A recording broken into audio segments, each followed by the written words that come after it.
¿Cómo el proceso metabólico energético de la respiración contribuye a la conservación de los sistemas vivos? La respiración se lleva a cabo para obtener energía de los alimentos y formar ATP. Este proceso implica la oxidación de combustibles orgánicos, la cual inicia con la glucólisis al transformar glucosa en piruvato. Durante el ciclo de Krebs y la fosforilación oxidativa, continúa este proceso cuyo propósito final es la producción de energía en forma de ATP para que la célula pueda llevar a cabo el trabajo celular como movimiento, bombeo a través de la membrana, polimerización, entre otros. ¿Por qué las vías catabólicas que descomponen la glucosa y otros combustibles orgánicos producen energía? Por la transferencia de electrones durante las reacciones químicas. La reubicación de electrones libera energía que se utiliza para sintetizar ATP. Estas son reacciones de óxido-reducción. Iniciaremos con el evento que produce energía. Se trata de la actividad de la ATP sintetasa. En segundo lugar, se explicará el mecanismo que activa a la ATP sintetasa, es decir, la cadena de transporte de electrones.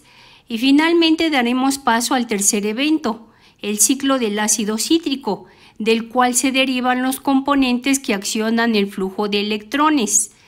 La ATP sintetasa es un complejo proteico con múltiples subunidades y 4 partes principales. Se ubica en la membrana interna de la mitocondria, sitio en donde se fabrica el ATP a partir de ADP y PI. Esta trabaja como una bomba iónica en sentido inverso.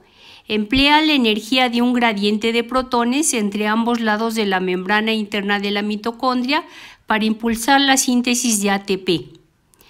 La ATP sintetasa, rotor dentro de la membrana, gira en el sentido de las agujas de reloj cuando los protones de hidrógeno fluyen a favor del gradiente de concentración.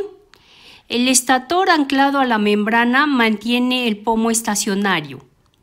Un vástago al interior del pomo activa los sitios catalíticos. Los sitios catalíticos, que son 3 del pomo estacionario, unen fosfato inorgánico al ADP para formar ATP.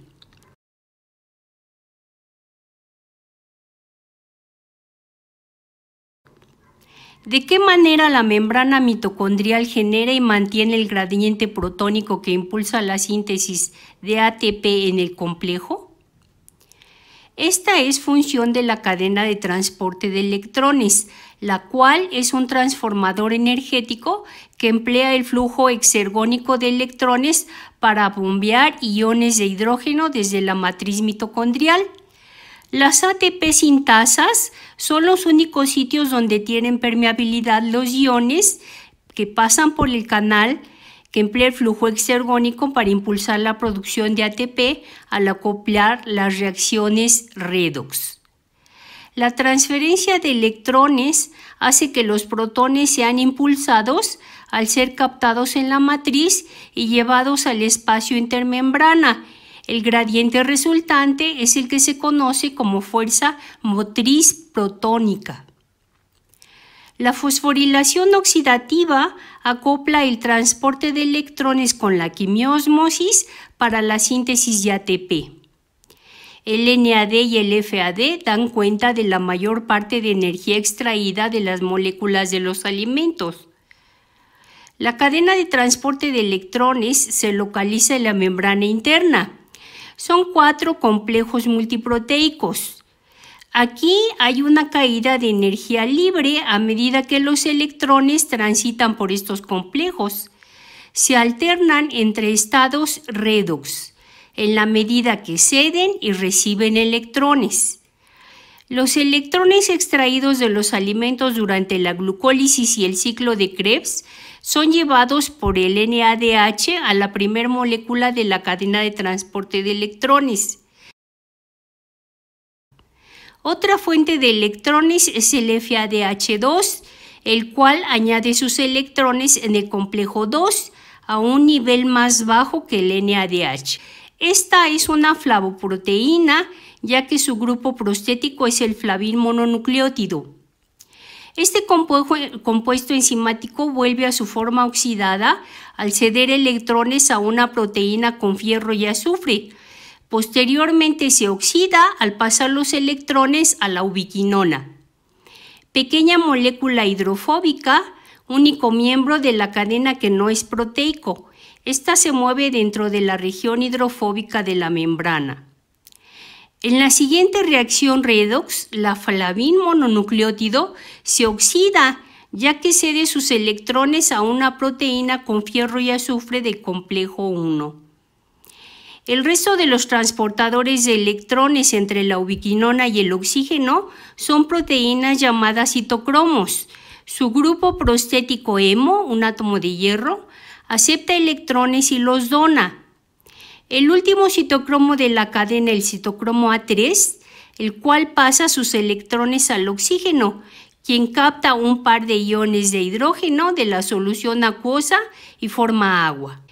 ¿De qué manera se acopla el ciclo del ácido cítrico al transporte de electrones para que a su vez se produzca la liberación de energía a la síntesis de ATP? La glucólisis libera menos de 1/4 parte de la energía química almacenada en la glucosa. Si hay oxígeno, el piruvato entra por transporte activo a la mitocondria, donde las enzimas del ciclo del ácido cítrico completan la oxidación del combustible orgánico fósforo inorgánico. En primera instancia, el piruvato es convertido en acetilcoenzima A través de un complejo multienzimático que cataliza 3 reacciones. La primera, el grupo carboxilo, que ya está totalmente oxidado y contiene poca energía, es eliminado y se convierte en CO2. Una enzima transfiere los electrones extraídos al NAD y se almacena energía en forma de NADH.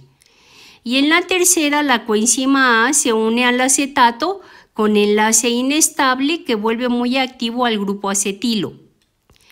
Este ciclo funciona como horno metabólico que oxida material orgánico derivado del piruvato. El ciclo tiene 8 pasos, cada uno de los cuales es catalizado por una enzima específica. Número 1. El acetilcoenzima A añade su grupo acetilo de 2 carbonos al oxaloacetato, lo que produce citrato. Número 2. El citrato se convierte en su isómero, isocitrato, por la eliminación de una molécula de agua y la adición de otra. Número 3. El citrato pierde una molécula de CO2 y el compuesto resultante se oxida reduciendo NAD a NADH. Número 4. Se pierde otro CO2, el compuesto resultante se oxida y reduce otro NAD a NADH. La molécula remanente se une después a la coenzima A mediante un enlace inestable. Número 5. La coenzima A es desplazada por un grupo fosfato que se transfiere al GDP formando GTP y luego al ADP formando ATP. Esta es una fosforilación a nivel de sustrato. Número 6. Se transfieren 2 hidrógenos al FAD formando FADH2 y oxidando succinato. Número 7. La adición de una molécula de agua reorganiza los enlaces del sustrato. El sustrato en la reacción 8 se oxida reduciendo NAD a NADH y regenerando oxaloacetato.